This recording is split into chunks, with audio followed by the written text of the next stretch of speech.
Hello everyone, it's SpawnPoint and welcome back to another video. And today we're going to be taking a look at the new iPhone 12 Pro that released today. I wanted to do a quick unboxing along with my first impressions of this new release. First up, the box itself. So while the normal 12 comes in a white box, the Pro actually comes in a black one. And the first thing you'll notice is just how thin the box is. It's a lot smaller and thinner than what we're used to seeing.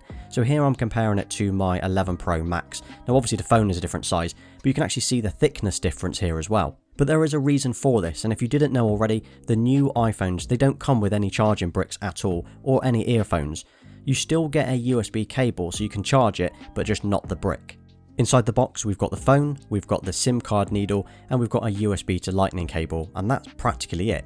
I guess Apple are just assuming that either you've already got a charger, or they're hoping that you'll buy one of their new MagSafe chargers, in turn spending more money.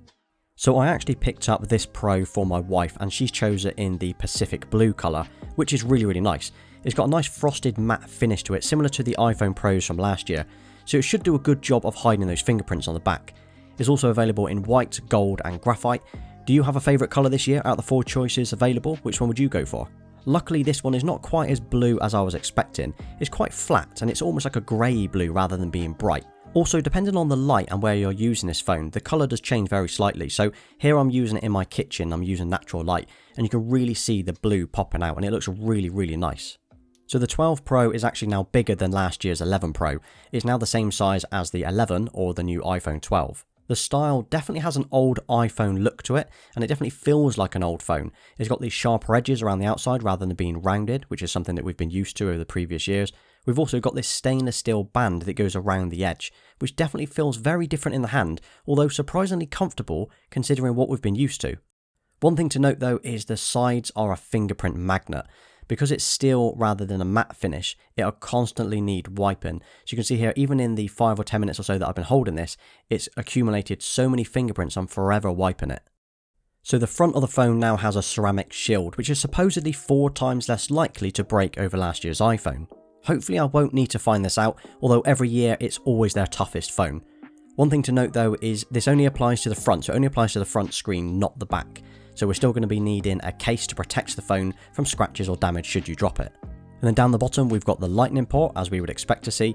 We've got the speakers and we've got the microphones as well. And then on the sides we've obviously got the power button, we've got the mute buttons, and we've got the volume buttons as well. So the same as last year, the iPhone 12 Pro once again comes with an OLED screen, and this one measured 6.1 inches. And this means it's viewable from practically any angle, and it's really clear and really bright as well. It's slightly brighter than the normal 12 and the iPhone 11 from last year, but any content you view on this will look great, whether it's movies, games or YouTube. And I like the thinner bezels around the screen as well. It's not much thinner, but it's definitely noticeable side by side with last year's iPhone.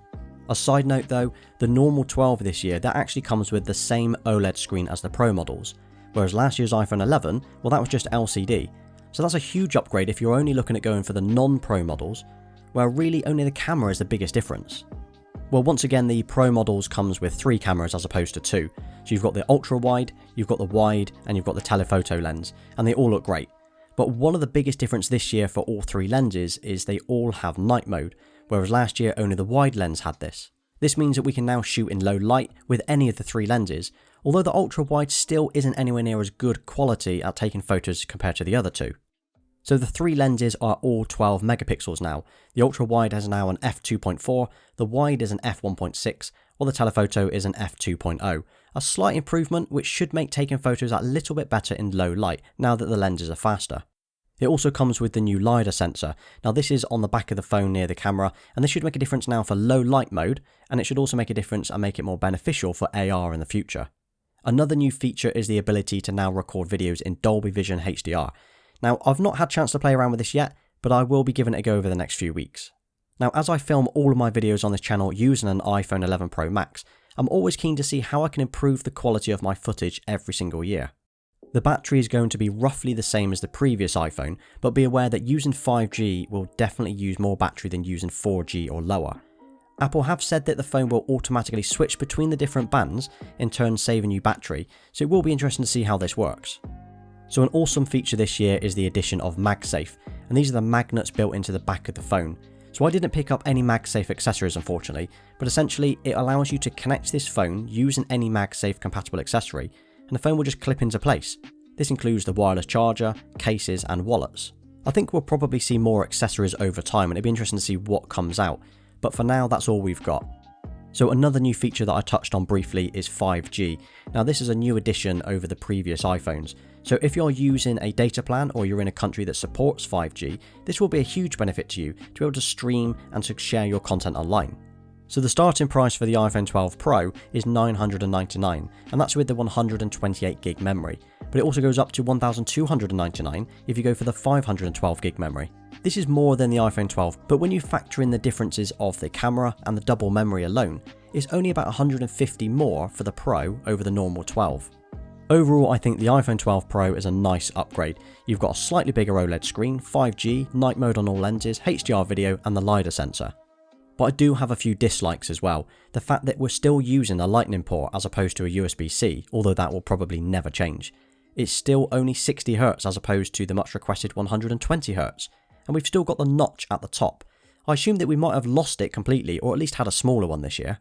So if you're coming from an iPhone 11, it's probably worth the upgrade for the OLED alone. But if you're coming from the 11 Pro models, I'm not really sure if it's worth it for these features alone, although it won't stop me.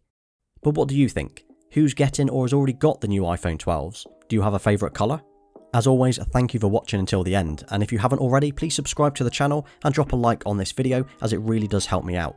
You can also follow me over on Instagram and Twitter if you want to hang out. Otherwise, I'll see you next time.